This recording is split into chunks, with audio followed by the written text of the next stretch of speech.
औज़ुबिल्लाहि मिनश्शैतानिर्रजीम बिस्मिल्लाहिर्रहमानिर्रहीम व बिही नस्तईन इन्नहु खैरु नासिरिन व मुईन। सलावत पढ़ी मोहम्मद व आले मोहम्मद अल्लाहुम्मा सल्लि अला मुहम्मद व आले मोहम्मद। रिसालतुल हुकूक में हमारी गुफ्तगू जो है वो वालिदैन के हुकूक, माँ बाप के हुकूक तक मुकम्मल हो चुकी। उसके बाद इमाम अलैहिस्सलाम अगला हक़ जो है वो 24 नंबर पर औलाद का हक़ बयान करते हैं। इमाम अलैहिस्सलाम फरमाते हैं कि वह अम्मा हक़्क़ु वलदिका व अन तअलम अन्नहु मिनका व मुज़ाफ़ुन इलैका फ़ी आजिल दुनिया बिखैरिही व शर्रिही। इमाम अलैहिस्सलाम फरमाते हैं कि तुम पर बेटे का हक़ ये है कि तुम ये जान लो कि वो तुम्हारा ही दुनिया में तुमसे ही वाबस्ता है, यानी तुम्हारा बेटा, तुम्हारी औलाद तुम ही से वाबस्ता है और इसका खैर और शर भी तुम्हारी ही तरफ मंसूब होता है। यानी इंसान की औलाद जो भी अमल करती है वो अमल उसके बाप का शुमार होता है। इसीलिए कहा जाता है, एक और रिवायत में है कि अलवलदो सिर्रुन ले अबी है, यानी बाप बेटे का आईना होता है। जैसा बाप होगा वैसा ही बेटा भी होगा। यानी अगर हम देखते हैं कि मुआशरे में किसी फ़र्द को कि वो अच्छा नहीं है तो इसके लिए देखना चाहिए कि उसके वालिद कैसे हैं, क्योंकि मामूलन गालिबन ऐसा होता है, ये कायदा कुल्ली नहीं है, यानी गालिबन उर्फ़ आम में तकरीबन ऐसे होता है। वरना नूह का बेटा जो है उसको देख के कोई अंदाज़ा नहीं लगा सकता कि ये नूह का बेटा है। यानी उसके बारे में कुरान कहता है कि इन्नहु अमलुन गैरो साले, यानी ये जो है वो इसका अमल साले नहीं है, ये नेक अमल का हामिल नहीं है। लिहाजा ये जो है वो आपका लैसा मिन अहलिक, ये तुम्हारे अहल में से नहीं है। लेकिन आम तौर पर यानी ये इस्तिस्नात मौजूद हैं, कोई इससे जो है वो कायदा कुल्ली ना बनाए। लेकिन मामूलन ये होता है कि जो कुछ भी औलाद करती है वो आईना होता है बाप का, कि जिसमें उसके बाप को देखा जा सकता है। इसी तरीके से जब शरीक हयात का इंतखाब किया जाए तो उसमें एक म्यार जो बयान किया गया वो ये कि जहाँ पर आप किसी खातून को देखने जाते हैं रिश्ते के लिए, खास्तगारी के लिए, तो वहाँ पर उस लड़की की माँ को देखें, क्योंकि लड़की जो है वो अपनी माँ का आईना होती है। यानी जो सिफ़ात माँ में मौजूद होंगी बेटी में भी वही सिफ़ात मौजूद होंगी। अगर हम इन चीज़ों को देखें तो हमारी बहुत सारी मुश्किलात जो हमारे माशरे में हैं वो दूर हो जाती हैं। बहरहाल इमाम इस्लाम फरमाते हैं कि चूँकि ये इतनी ज़्यादा अहमियत का हामिल है, तुम्ही से मंसूब है और इसका खैर और शर भी तुम्हारी तरफ मंसूब है, अब तुम्हारी ज़िम्मेदारी है कि अपने बेटे को अदब सिखाओ। तुम इसे अदब सिखाओगे तो लोग कहेंगे कि ये बाअदब था। इसके परवरदिगार की तरफ से इसकी, यानी इसके परवरदिगार की तरफ इसकी रहनुमाई करो, रब की तरफ इसको लेकर जो सिरात मुस्तकीम पर इसको चलो और इसकी इताअत में उसकी, यानी खुदा की जब वो इताअत के रास्ते में हो तो उसकी मदद करो। अगर तुम इस ज़िम्मेदारी को पूरा करोगे तो सवाब पाओगे और अगर इसकी अंजाम दही में कोताही करोगे तो सज़ा पाओगे। यानी ये इंसान पर ज़िम्मेदारी है कि वो अपनी औलाद की तरबियत करे, उसे अदब सिखाए और उसे खुदा की तरफ जो वो रहनुमाई करे, खुदा की तरफ, खुदा के रास्ते की तरफ, सबीलुल्लाह की तरफ उसे जो है वो हिदायत करे, इरशाद करे। और अगर इंसान ऐसा करेगा तो ख़ुद इसका जो नेकी है वो इंसान की तरफ पलट कर आएगी। और अगर इंसान ऐसा नहीं करेगा, अपनी औलाद की तरबियत नहीं करेगा, तो ख़ुद ये इंसान के लिए बाइसे अज़ाब होगा और इंसान जो इससे सज़ा पाएगा। कहा जाता है कि एक कफन चोर था, उसका पेशा ये था कफन चोरी करना। तो उसने अपने बेटे से कहा, बेटा मैं तो अब मरने वाला हूँ, मेरा तो आखिरी वक्त है, मेरे बाद कोई ऐसा काम करना कि लोग मुझे अच्छे अल्फाज में याद करें।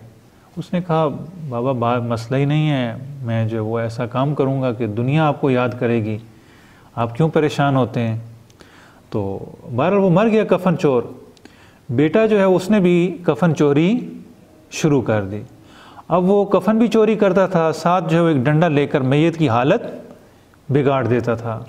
जब लोगों ने ये देखा कि ये भी कफन चोरी करता है लेकिन ये तो साथ जो है वो ये फेले कभी भी अंजाम दे रहा है, तो उन्होंने कहा कि इससे तो इसका बाप ही अच्छा था ना। ये तारीफ़ जो है वो नहीं होनी चाहिए कि इंसान ऐसी तरबियत करे उसके बाद जो है वो लोग इस अंदाज में अच्छा कहें, ये अच्छा कहना नहीं है। क्योंकि इंसान जो भी उसकी तरबियत करेगा, लोग जो है वो उंगली उसके बाप की तरफ उठाएंगे कि इसके बाप ने इसकी ऐसी तरबियत की है।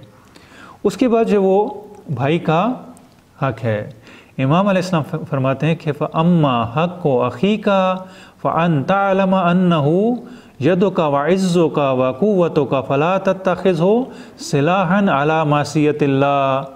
तुम्हारा भाई, उसका हक़ तुम पर यह है कि तुम्हें ये मालूम होना चाहिए कि वो तुम्हारा हाथ है, तुम्हारी इज़्ज़त है और तुम्हारी क़ुव्वत और ताकत है। भाई जो है वो भाइयों की ताकत होते हैं, उससे भाइयों की कमर मजबूत होती है।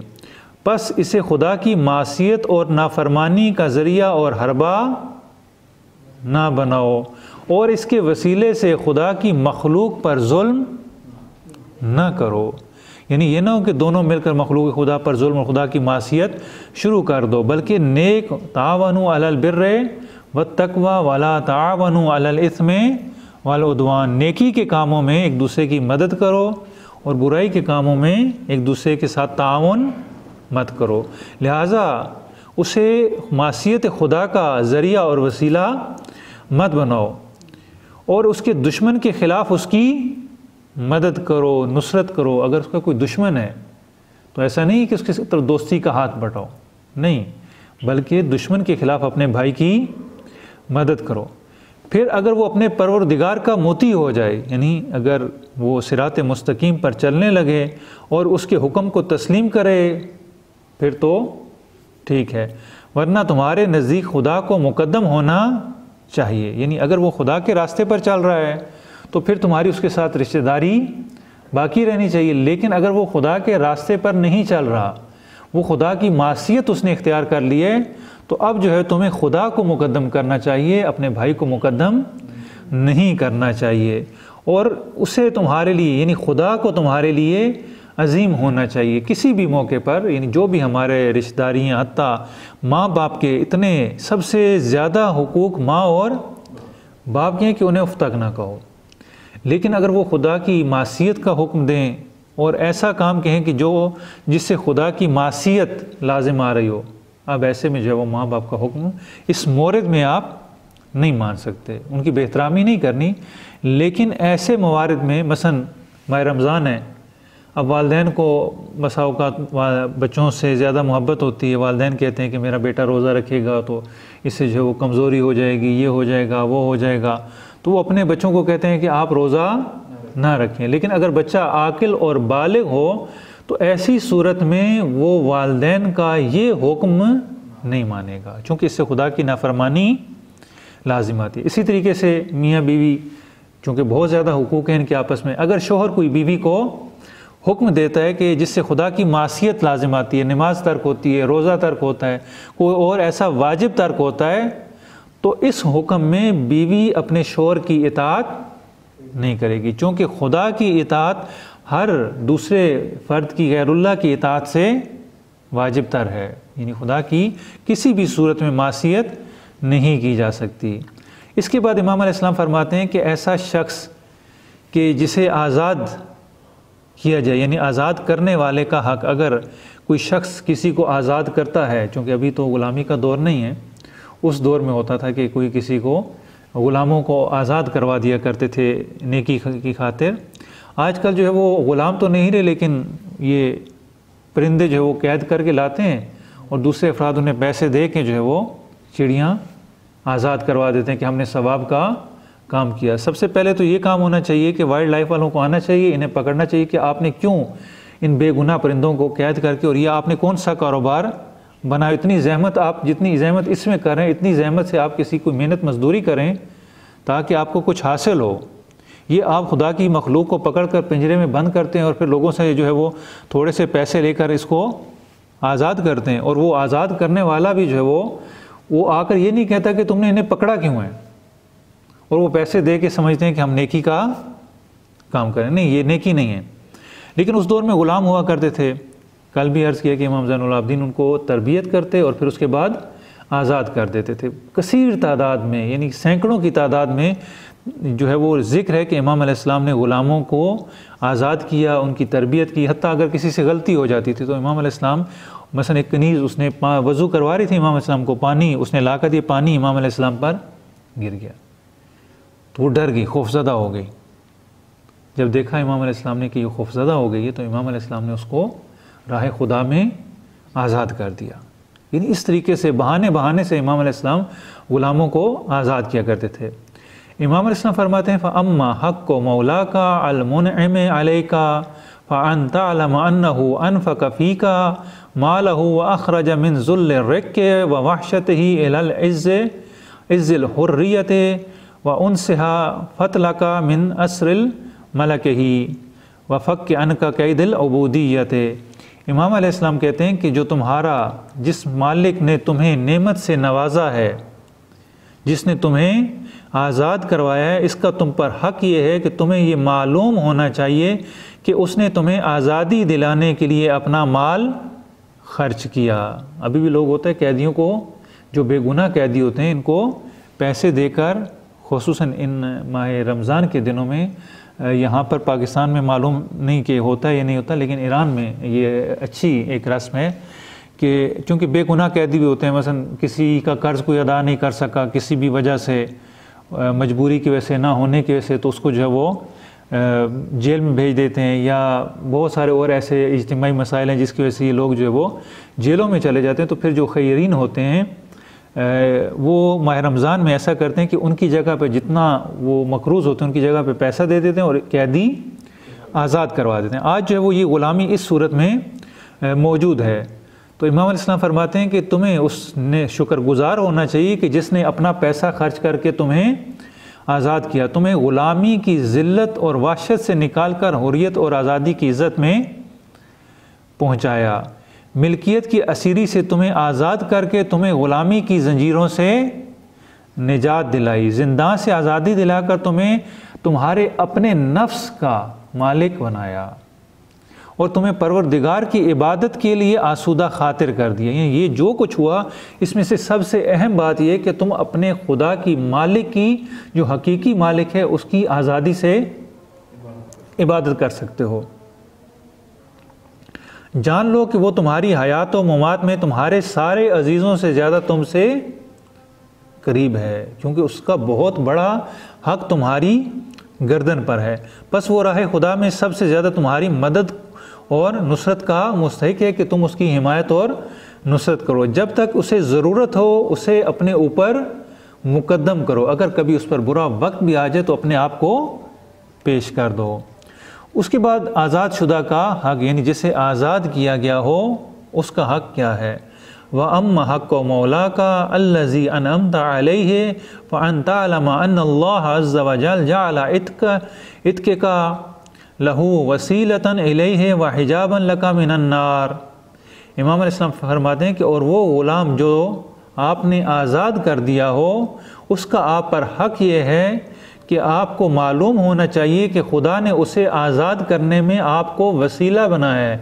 ये खुदा की तौफ़ीक थी कि खुदा की तौफ़ीक से आपने जो है वो उसको आज़ाद करवाया, इसमें आपका कोई कारनामा नहीं था। अगर खुदा की तौफ़ीक ना होती, यानी जो भी इंसान अच्छा काम करता है ये खुदा की जानिब से होता है, खुदा की तौफ़ीक से होता है, और जो इंसान बुरा काम करता है वो खुद इंसान की अपनी तरफ से होता है। तो ये खुदा ने तुम्हें तौफ़ीक दी कि तुमने उसे आज़ाद करवाया। लिहाजा इसीलिए रिवायात में कि जब भी कोई अच्छा काम करें तो ये जहन में रखें कि ये खुदा की तरफ से तौफ़ीक थी, लिहाजा खुदा का शुक्रिया अदा करें, शुक्र अदा करें कि खुदाया तेरा शुक्र है कि तूने हमें फ़लाँ नेकी की तौफ़ीक दी और तुम्हारे उस आतिश जहन्नुम के दरमियान उसे पर्दा करार दे दिया। ये जो तुमने ग़ुलाम को आज़ाद किया गोया ये जहन्नुम की आग और आपके दरमियान एक पर्दा करार पाया, यानी एक फासला आ गया। और दुनिया में अगर कोई उसका वारिस ना हो तो तुम उसके वारिस हो, यानी जिसको आज़ाद किया गया अगर उसका कोई वारिस ना हो आज़ाद करना तो आप उसके वारिस हो, क्योंकि आपने उस पर रकम खर्च की है, पैसा खर्च किया है, पैसा खर्च करके उसे आज़ाद किया। अगर उसका कोई भी नहीं है तो फिर आप उसके वारिस हैं। और आखिरत में जन्नत जो है वो आपको उसके बदले में, जो आपने उसको आज़ाद किया है उसके बदले में आपको जन्नत मिलेगी। ये हमारे मुआशरे में ज़्यादा इस वक्त राइज नहीं है, इसलिए ज़्यादा इसको तफसील से बयान करने की ज़रूरत नहीं है। अब जो है वो एहसान करने वाले का हक़, जो एहसान करने वाला है, फ़अम्मा हक़्क़ु ज़िल मारूफ़ अलैका फ़अन तशकुरहु व तज़कुर मारूफ़हु व तक्सिबहुल मक़ालहुल हसना व तुख़लिस लहु दुआ फ़ीमा बैनक व बैनल्लाह। कहते हैं कि जिसने तुम पर एहसान किया इसका तुम पर हक़ ये है कि उसका शुक्रिया अदा करो। जो भी हमारे साथ नेकी करे हमारे ऊपर वाजिब है कि हम उसका शुक्रिया अदा करें और उसका ज़िक्र खैर करें। मामूलन होता ये है कि हमारे माशरे में अगर हमारे साथ कोई नेकी करता है तो बजाय इसके कि हम नेकी का बदला नेकी के साथ, हल जज़ाउल एहसान इल्लल एहसान, खुदा कुरान में फरमा रहा है, क्या एहसान की जज़ा एहसान के अलावा कुछ और भी हो सकती है? नहीं, एहसान की जज़ा एहसान के अलावा कुछ नहीं है। लिहाजा जो भी एहसान करे उसकी नेकी को याद रखा जाए, उसे नेकी के साथ याद किया जाए, उसका शुक्रिया अदा किया जाए और उसकी अच्छी बातों को फैलाया जाए और उसके लिए खुलूस के साथ खुदा से दुआ की जाए। क्योंकि अगर आपने ऐसा किया तो गोया आपने खुलम खुला और खुफिया तौर पर उसका शुक्रिया अदा किया। यानी आप जब दुआ कर रहे हैं तो ये खुफिया तौर पर उसका शुक्रिया है कि आपने उससे याद रखा है, और अगर आप उसकी नेकी बयान करें तो ये खुलम खुला उसकी आप जो है वो नेकी को बयान करें, ये खुलम खुला शुक्रिया है। अगर आप की पास इस्तिताअत है, खुदा ने आपको तौफीक दी है तो इसका बदला दें। यानी जिसने एहसान किया है जितना हो सके उतना, मसलन कोई किसी के साथ नेकी करता है, किसी का तालीमी मसला है उसके मसाइल में उसकी मदद करता है, माली मदद करता है, हत्ता किसी और मोरद में मसलन किसी का काम कोई ऐसा जायज़ काम उलझा हुआ था जिसे जायज़ तरीके से किया जा सकता था और कोई शख्स इसकी मदद कर देता है, तो अब जो है वो इसका जिसके ऊपर एहसान किया गया है इस पर लाजमी है कि ये एहसान का बदला जिस हद तक भी हो सके कम अज़ कम उसका ये कि शुक्रिया अदा करे, उसको नेकी से याद करे, खुदा के जो हुजूर में उसके लिए दुआ करे, और अगर उसका बदला भी दे सकता हो तो ये भी अदा करे। वरना उसके बदला देने का इरादा हमेशा ये इरादा रहे कि अगर कभी भी मुझे मौका मिला तो मैं इसके एहसान का बदला उतारूंगा, मैं जो है वो इसको दूंगा। उसके बाद जो है वो मुअज्जिन का हक़ है। मामूलन हमारे मुआशरे में इसको बिल्कुल ही जो है वो मद्देनज़र नहीं रखा जाता कि मुअज्जिन और उसकी कोई हैसियत और औकात नहीं है। इमाम अस्लम कहते हैं कि ना, मुअज्जिन का भी आपके ऊपर हक़ है। मुअज्जिन का हक़ है, मुअज्जिन का हक़ है कि अम्मा हक़्क़ुल मुअज्जिन अन तअलम अन्नहु मुज़क्किरुन लक रब्बका अज़्ज़ व जल व दाइल लका इला हज़्ज़िका व औनिका अला क़ज़ाए फ़र्ज़िल्लाह। कहते हैं कि मुअज्जिन का हक़ ये है कि वो आपको परवरदिगार की खुदा की याद दिलाता है। अज़ान होती है, इंसान जो है वो फ़ौरन खुदा की तरफ मुतवज्जे हो जाता है। मुतवज्जे करने वाला कौन है? मुअज्जिन है। वाक़े करबला में जब इमाम अलैहिस्सलाम के अबू समामा साइदी अल-ज़ाहिर जो है वो, उन्होंने इमाम अलैहिस्सलाम को जब जंग की हालत थी दुश्मन के नरगे में, आदा के नरगे में, तो इमाम अलैहिस्सलाम को कहते हैं कि मौला नमाज का वक्त आन पहुँचा है। तो इमाम हुसैन अलैहिस्सलाम कहते हैं कि खुदा तुझे नमाजियों में से शुमार करे, तूने नमाज याद दिलाई। फिर उसके बाद इमाम अलैहिस्सलाम जो है वो नमाज पढ़ते हैं। इतना ज़्यादा सवाब है कि इमाम अलैहिस्सलाम उसे उस वक्त में, सख्त वक्त में, वरना मामूलन हम दूसरे कामों में मशगूल होते हैं, आज़ान की आवाज़ आती है और कोई भी जो है वो टस से मस नहीं होता कि अभी काम में मशगूल हैं, बाद में कर लेंगे, थोड़ी देर बाद कर लेंगे, करते करते बादशाहों का जो वो कज़ा भी हो जाती है। लेकिन इमाम अलैहिस्सलाम ने उस जंग के आलम में हर चीज़ छोड़ के, जंग छोड़ के हत्ता बाद सहाबा को अपने सामने खड़ा किया। और उसके बाद नमाज खौफ जो वो ख़ास उसके अहकाम है कि आपने उस हालत में जो है नमाज कैसे पढ़नी है, नमाज खौफ अदा की। और इमाम अलैहिस्सलाम के असहाब आपके सामने खड़े थे और जो दुश्मन की तरफ से तीर आ रहे थे वो अपने सीने पर उसको ले रहे थे। और जब इमाम अलैहिस्सलाम ने नमाज तमाम की तो वहीं पर जो वो शहीद जो थे वो शहीद हो गए। यानी इस कदर जो वो अहम है। तो इमाम अलैहिस्सलाम फरमाते हैं कि ये तुम्हें खुदा की तरफ बुलाने वाला है, जो फरीज़ा खुदा ने तुम्हारे ऊपर वाजिब किया इस फरीज़े को याद दिलाने वाला है। इसमें वो तुम्हारा बेहतरीन मददगार है और तुम्हें उसकी कदर इस तरह करना चाहिए जिस तरह अपने मोहसिन की कदर करते हैं। गोया ये भी आपके ऊपर एहसान करने वाला है, आपको खुदा की याद दिलाने वाला है। उसके बाद जो है वो एक बहुत ही हमारे इस मौजूदा दौर में मज़लूम, महरूम, मस्कीन तबका जो है वो इमाम अलैहिस्सलाम उसका ज़िक्र फरमाते हैं, वो है इमाम जमात, जिसकी कोई हैसियत ही हमारे मुआशरे में नहीं होती। और चूँकि हमारे यहाँ पेश नमाज की कोई हैसियत नहीं होती, लिहाजा हमारी सूरत हाल जो इस वक्त दीनी सूरत हाल है, इल्मी सूरत हाल है, फ़िक्री सूरत हाल है, वो भी सबके सामने है। इमाम अलैहिस्सलाम फरमाते हैं अम्मा हक़्क़ु इमाम का फ़ी सलाते का फ़अन तअलम अन्नहु क़द तक़ल्लदत सिफ़ारत फ़ीमा बैनका व बैन रब्बिका अज़्ज़ व जल व तकल्लम अन्का व लम ततकल्लम अन्हु व दअा लका व ला तदउ लहु व कफ़ाका हौलल मक़ाम बैन यदैल्लाह।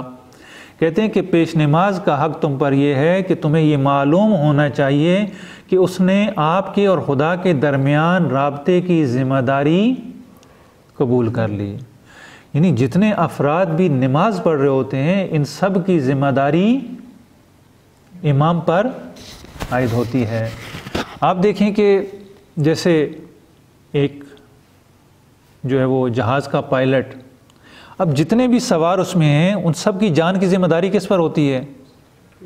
इस पायलट के ऊपर। अगर ये ज़रा सी भी गलती करे, ज़रा सी गफलत करे, क्या होगा? सब की जान ख़तरे में पड़ जाएगी। पेश नमाज भी ऐसी, सारे अफराद जो उसके पीछे खड़े सब की नमाज़ों का बोझ इसने तन्हा उठाया होता है। खुदा के हुजूर में इसने जवाब देना है कि मैं आया इस काबिल था कि इनको नमाज़ पढ़ाता, मैंने अपने आप को इस काबिल रखा कि मैं लोगों की पेशवाई कर सकूं, मैं लोगों की इमामत कर सकूं। ये थोड़ी ज़िम्मेदारी नहीं कि इंसान जो है वो एक ज़िम्मेदारी उठाने के लिए अपने आप को आमादा कर ले और तैयार कर ले। वो खुदा और आपके दरमियान राब्ता है, उसने ये ज़िम्मेदारी कबूल की है। फिर इमाम अलैहिस्सलाम फरमाते हैं कि इस मौका पर वो आपकी तर्जुमानी कर रहा है, वो आपका तर्जुमान है, जबकि आप उसकी तरफ से कुछ भी नहीं कहते हैं। यानी वो आपकी तर्जुमानी कर रहा है लेकिन आप कुछ भी नहीं कहते हैं। वो आपके लिए दुआ करता है जबकि आप उसके लिए दुआ नहीं करते हैं। उसने खुदा की बारगाह में खड़े होने और आपके लिए सवाल करने को अपने ज़िम्मे ले लिया है। वो खुदा की बारगाह में खड़ा है, आपकी नियाबत में, आपकी तर्जुमानी में वो खुदा से दुआ मांग रहे। ये ज़िम्मेदारी उसने अपने ज़िम्मे ले ली। अगर इस काम में कोई नक्स होगा तो उसका खमियाजा भी उसे भुगतना पड़ेगा। अगर कोई ऐब होता है तो ये मामूली ज़िम्मेदारी नहीं है। इतने सारे लोगों की नमाज जो है वो अहम तरीन इबादत है। अगर नमाज़ों में शुमार किया जाए, इबादतों में शुमार किया जाए तो सर फहरिस्त जो इबादत है वो नमाज है। और वो नमाज की ज़िम्मेदारी ले रहे हैं। अगर उसमें ज़रा बराबर भी गफलत हो गई, जैसे बाज़ होता है ना, बाज़ हमारे यहाँ ऐसी चीज़ें होती हैं, बड़ी हसास मामलात होते हैं, अगर उनमें ज़रा बराबर भी गलती हो जाए, ऐसी मशीनरी है, इंजीनियरिंग है या डॉक्टर है, मसलन ऑपरेशन कर रहा है, ऑपरेशन करते हुए एक ज़रा सा कट गलत लग जाए, एक गलत रग जो है वो काटी जाए तो क्या हो जाता है? एक ज़िम्मेदारी का काम है। तो वो भी आपकी ज़िम्मेदारी अपने ज़िम्मे ले रहा है। अगर इस काम में कोई नक्स होगा तो उसका खमियाजा भी उसी को भुगतना होगा, ये उसी के ज़िम्मे है, ना कि आपके। अगर वो नमाज दुरुस्त हो तो उसके साथ आप जो है वो शरीक हो जाएंगे। अगर वो सही पढ़ा रहा है तो सवाब में आप उसके शरीक हैं, जबकि उसको जो है वो आप पर कोई बर्तरी हासिल नहीं है। यानी ऐसा नहीं कि पेश नमाज को कोई इजाफ़ी बर्तरी, इजाफ़ी मकाम हासिल है। वो आपकी सिफर बन गया है, वो भी आप जैसा ही है लेकिन आपकी ढाल बन गया है, और अपनी नमाज को उसने आपकी नमाज की सफ़र बना दिया है, ढाल बना दिया है। लिहाजा इस हद तक शुक्रिया अदा करना चाहिए कि इतना अहम फरीज़ा वो अंजाम दे रहा है। लेकिन हमारे यहाँ होता क्या है, ना तो इस ज़िम्मेदारी को समझा जाता है और ना पेश नमाज को समझा जाता है, ना उसकी शराइत देखी जाती हैं, ना उन शराइत के अलावा दूसरी चीज़ें देखी जाती हैं। और जो पेश नमाज होता है, मुतासिफ़ान इस वक्त जो मौजूदा हमारी सूरत हाल है, हम इस कदर इनेतात का शिकार हो चुके हैं कि बहुत सारे ऐसे नमाज पढ़ाने वाले, उनको नमाज के अहकाम मालूम नहीं है। लोगों ने देखा कि बस पढ़ा लेते, उन्होंने आगे खड़ा कर दिया। अलबत्ता हर मुसलमान पर वाजिब है कि उसमें इतनी इल्म होना चाहिए कि वो नमाज़ पढ़ा ले। रिवायात में कि आप में से अगर 2 अफराद सफ़र में हों और नमाज का वक्त आ जाए तो एक इमाम बन जाए और एक उसके पीछे खड़ा हो जाए। ये मौलाना का काम नहीं है कि मौलवी होगा तो नमाज होगी। माशरे के हर फ़र्द के लिए अहकाम का जानना और अहकाम पर अमल करना ज़रूरी है। लेकिन जो भी ये ज़िम्मेदारी लेता है, मामूलन हमारे मुआशरे में इस वक्त ये होता है कि मौलाना हज़रात जो है इस काम के लिए आगे आते हैं और इसके लिए उन्हें तैयार होना चाहिए, उन्हें आमादा होने चाहिए, उनकी तजवीज़ सही होनी चाहिए, उन्हें नमाज के अहकाम का पता होना चाहिए, उन्हें दूसरे अहकाम का इल्म होना चाहिए। लेकिन हमारे यहाँ मामूलन इस वक्त जो है वो हालत ये है कि जो भी पेश नमाज रखा जाता है वो पेश नमाज के तौर पे नहीं रखा जाता, बल्कि वो नौकर के तौर पर रखा जाता है कि आप जो है वो, एक तो ये कि अक्सर कहा जाता है, ख़ुद जो है वो एक दफ़ा पेश आया कि एक जगह पे एक लोगों ने जो है वो एक मौलाना साहब कौम से फ़ारिग तहसील होके आए थे, अच्छे खासे पढ़े लिखे थे, वहाँ से उन्होंने काफ़ी अरसा तक तालीम हासिल की और बड़ी मेहनत ज़हमत की। यहाँ पर जब आए एक इलाके में उनको दावत दी गई, उन्होंने जाकर जो है वो नमाज़ पढ़ाई, उनको दर्स दिया और दर्स देने के बाद उन्होंने कहा कि ठीक है मौलाना साहब, आप कुछ अरसे के बाद जो वो आ जाइएगा हमारे पास, हम आपके इंतज़ामात कर दें। जब कुछ दिन गुज़रे तो उन्होंने फ़ोन किया कि मौलाना साहब हमें आपकी ज़रूरत नहीं है। पूछा गया कि वजह क्या है, पहले तो आपने कहा था कि आप आ जाइए। उन्होंने वहाँ पे जो दर्स दिया था तो कहा कि हमारे लोगों का कहना यह है कि मौलाना साहब पढ़े लिखे, हमें पढ़ा लिखा मौलवी नहीं चाहिए, हमें पढ़ा लिखा मौलवी नहीं चाहिए। फिर आपको क्या चाहिए?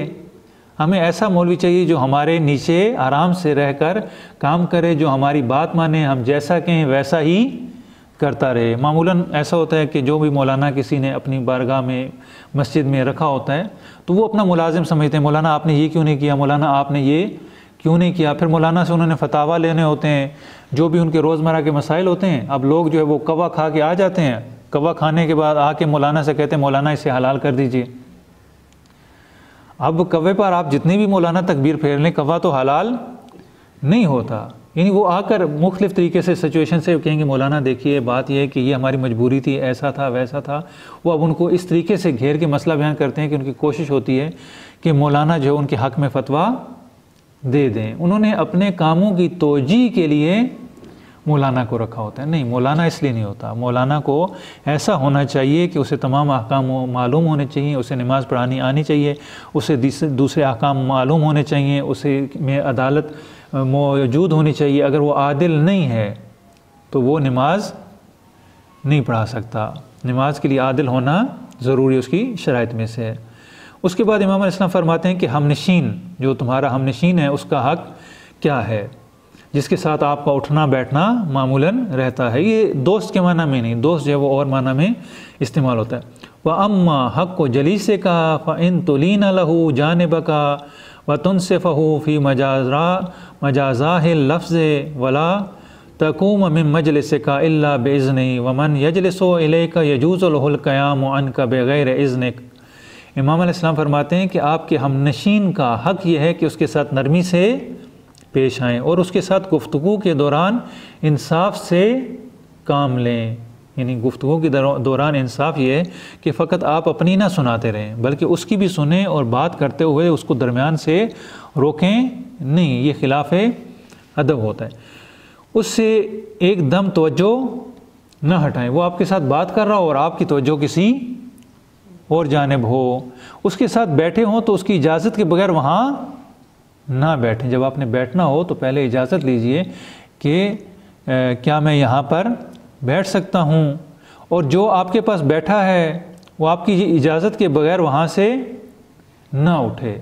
यानी ऐसा ना हो कि आप उठना चाहें तो आप उससे कहें कि इजाज़त है, रफ़ ज़हमत कर सकते हैं, तो इस लिहाज से आप जो है वो उठने के लिए भी उसे इजाज़त तलब करें। उसकी गलतियों को फरामोश कर दें, उसकी अच्छाइयों को याद रखें, उसके साथ नेकी और भलाई के अलावा कोई दूसरी बात ना की जाए। उसके बाद जो है वो हमसाए का हक़ है। इमाम अलैहिस्सलाम फरमाते हैं कि अम्मा हक़ को जारे का फ़ाहिफ़्ज़हु गायबन व इकरामहु शाहिदन व नुसरतहु इज़ा कान मज़लूमन। हमसाया मामूलन हमारे यहाँ मुहावरा बोला जाता है, हमसाया माँ जाया, यानी इसकी इतनी ज़्यादा अहमियत है कि गोया ये इंसान के माँ जाए की तरह है। और यानी रिश्तेदारों, अज़ीज़, अकारिब के बाद सबसे ज़्यादा जिसका हक़ बयान किया गया वो हमसाए का हक़ है। हमसाए का हक़ ये है कि इसकी अदम मौजूदगी में इसकी इज़्ज़त और आबरू की हिफाजत की जाए। इंसान को पता होना चाहिए कि ये जो है वो गायब है, इस वक्त यहाँ पर हाज़िर नहीं है, और मैं अमानतदार हूँ इसकी इज़्ज़त और नामूस का, लिहाजा उसकी हिफाजत की जाए। इसकी मौजूदगी में उसकी इज़्ज़त और नामूस का एहतराम किया जाए। अगर उस पर जुल्म और सितम किया गया हो तो उसकी मदद और नुसरत करनी चाहिए। अगर देखते हैं कि मज़लूम वाक़ हुआ है, कोई उस पर जुल्म कर रहा है, तो इसमें मज़लूम की, जो मज़लूम हमसाया है, उसकी मदद करनी चाहिए। उसके राज की टो में नहीं रहना चाहिए।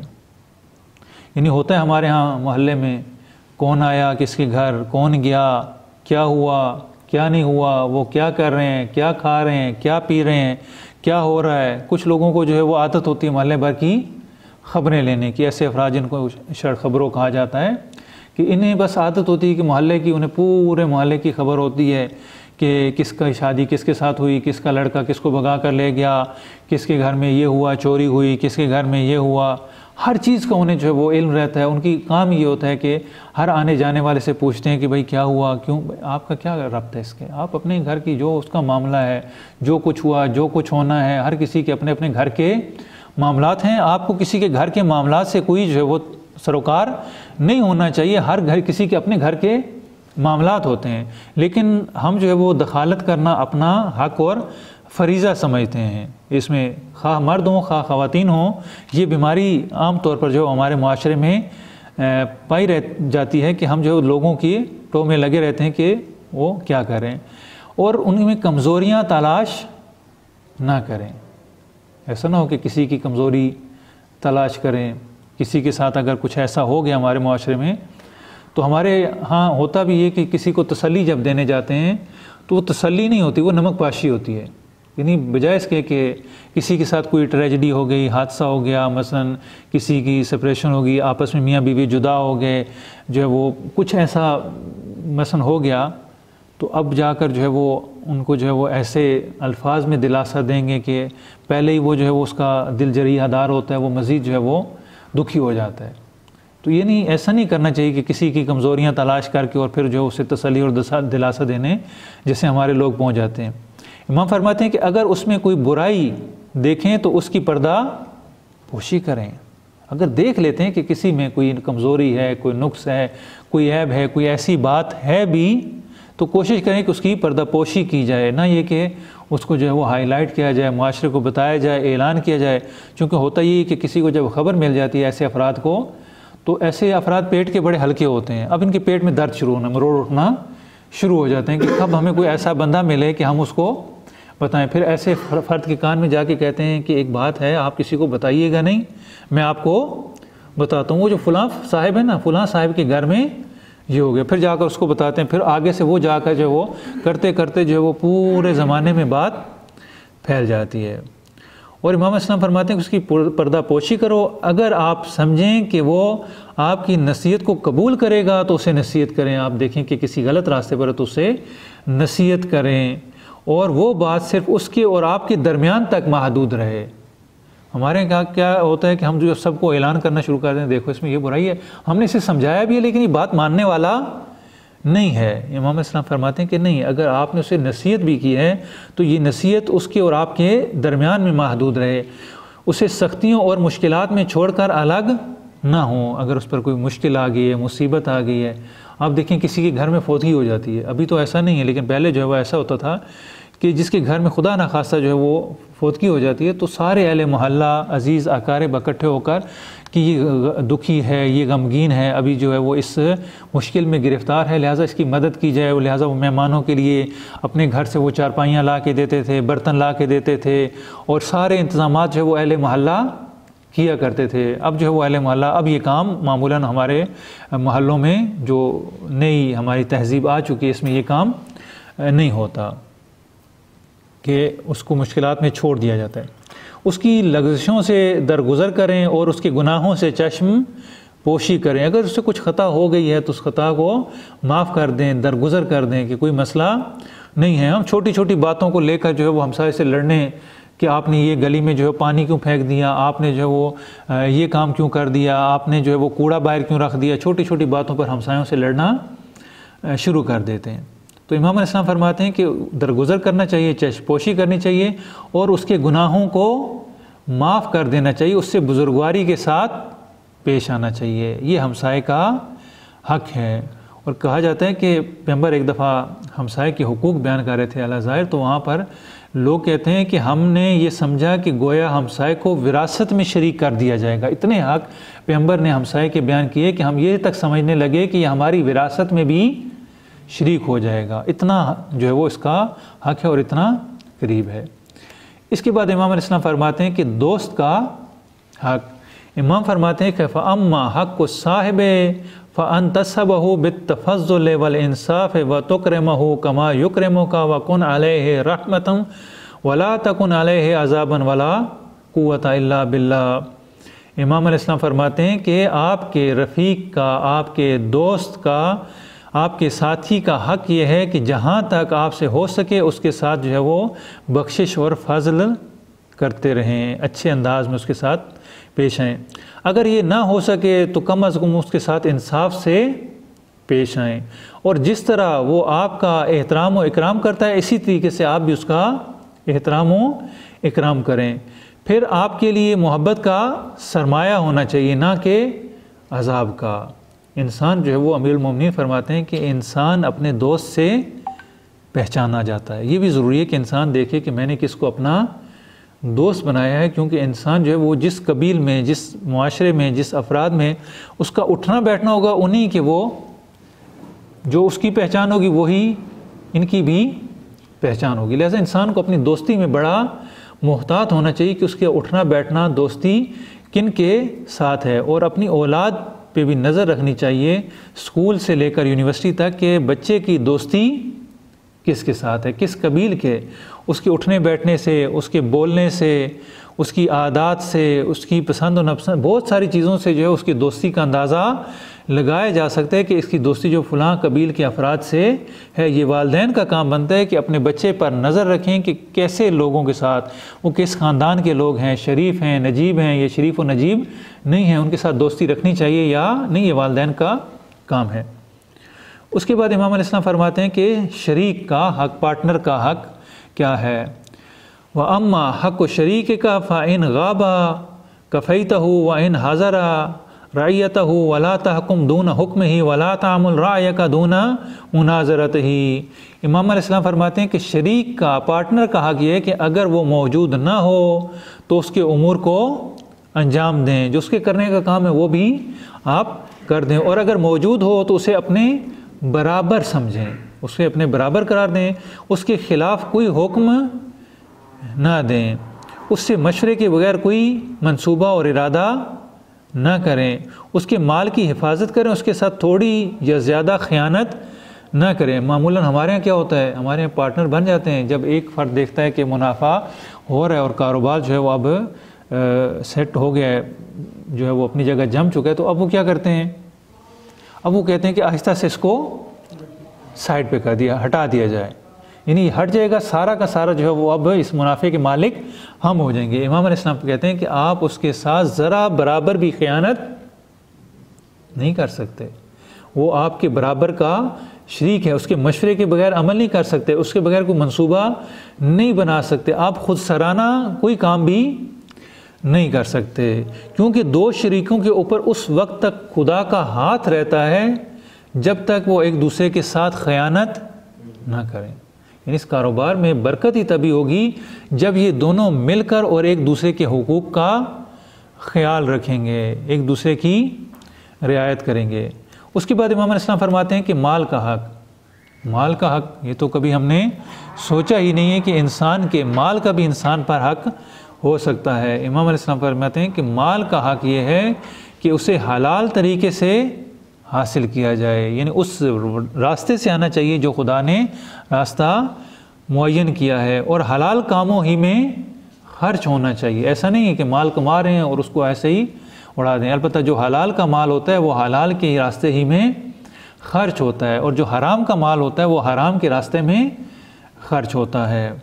और जो आपका शुक्रगुजार नहीं है उसे अपने ऊपर मुकद्दम ना करें। आप के हक़ में यही बेहतर है कि इस सिलसिले में इताअत इलाही को अपना वतीरा बनाएं कि ऐसे मोरद में माल खर्च किया जाए जहाँ पर खुदा की रज़ा हो।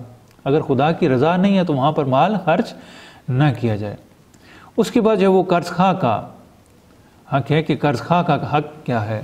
वह अम्मा हक़ गरीम कल्लज़ी युतालिबु का फ़इन कुंत मूसिरन आतैतहु व इन कुंत मूसिरन अर्ज़ैतहु बेहुस्निल क़ौल। इमाम अलैहिस्सलाम फरमाते हैं कि तुम्हारे कर्ज खा का, कर्ज तलब करने वाले का हक़ ये है कि अगर तुम्हारी इस्तिताअत में है तो उसका कर्ज अदा कर दो, और अगर तंगदस्त हो तो उससे नरम लहजे में बात करो, मोहलत तलब करो, और सलीका से अपने सर से उसे टाल दो। माज़रत कर लें कि अभी नहीं है, फिर होगा तो मैं आपको दे दूंगा, और अगर है तो अदा कर दें। मामूलन ये होता है हमारे मुआशरे में कि कर्ज़ जब ले लिया जाता है तो जिसको कर्ज़ दे के इंसान अपना मुखालिफ और दुश्मन बना लेता है। कर्ज़ ले लिया जाता है, और कुरान जो इस्लाम में अगर कर्ज़ देने की, मैं यक़रिज़ुल्लाह कर्ज़न हसना, इसको खुदा को कर्ज़ देना कहा गया कि जो किसी को, गरीब को, मिस्कीन को कर्ज़ देगा गोया उसने खुदा को कर्ज़ दिया। ये एक तरह की रिवायात जो मामूलन पढ़ी जाती हैं, लेकिन इसके मुकाबले में दूसरी रिवायात भी हैं कि जो कर्ज़ है, मकरूज़ है, इसके लिए भी वाजिब है कि जितना जल्दी, पहले तो यह कि ममनू करार दिया कि आप अपनी ज़िंदगी में हत्तल इम्कान कोशिश करें कि वे कर्ज़ ना लें, क्योंकि ये एक बहुत बड़ी बुराई है। कर्ज़ ना लें, अपनी ज़िंदगी को कर्ज़ के बग़ैर गुजारें, और अगर कर्ज़ ले भी लिया है तो जितनी जल्दी हो सके उसको वापस कर दें। हत्ता रिवायात में कि अगर नमाज का वक्त हो गया, फजीलत का नमाज का वक्त है और नमाज बाजमात खड़ी है और आपने कर्ज़ अदा करना, वो शख्स वहाँ पर मौजूद है, तो आप इस इबादत को ताख़ीर कर दें जिसकी इतनी ज़्यादा अहमियत, और जाकर कर्ज़ अदा करें। और भी बहुत सारे मवारिद में कि अगर ऐसा मौरद आ जाए तो पहले वो कर्ज़ अदा करे और उसके बाद जो है वो इस इबादत को बजा लाए। लेकिन हमारे यहाँ क्या होता है कि कर्ज़ ले लिया जाता है, उसको जो है बड़े गुशादा दिली से खर्च किया जाता है, जब देने की बारी आती है तो फिर जो है वो बड़ी मुश्किल पेश आती है। जेब में हाथ डालते हो, और ये जेब भी शायद बाईं तरफ रखने का फ़लसफ़ा यही है कि ये जो बाईं तरफ है ये जेब में हाथ नहीं जाता, बल्कि ये इंसान के दिल में हाथ सीधा पड़ता है, और इसी वजह से जो है कर्ज़ वापस करना बड़ा मुश्किल होता है। नहीं, कहते हैं कि आपकी इस्तिताअत है तो उसको फ़ौरन वापस कर दें, और वापस करना चाहिए। ये भी जो है इसकी मुस्तकिल अहकाम हैं। इसके बाद जो इंसान के साथी का हक़ है, जो इंसान के साथ होता है, चूँकि वक्त नहीं है, इंशाल्लाह फिर इसको कल बयान करेंगे। बाकी जो हुकूक रह गए हैं तकरीबन 13 के करीब, इंशाल्लाह उसको मुख्तसर तौर पर बयान करेंगे। वसल्लल्लाहु अला मुहम्मद व आले मुहम्मद।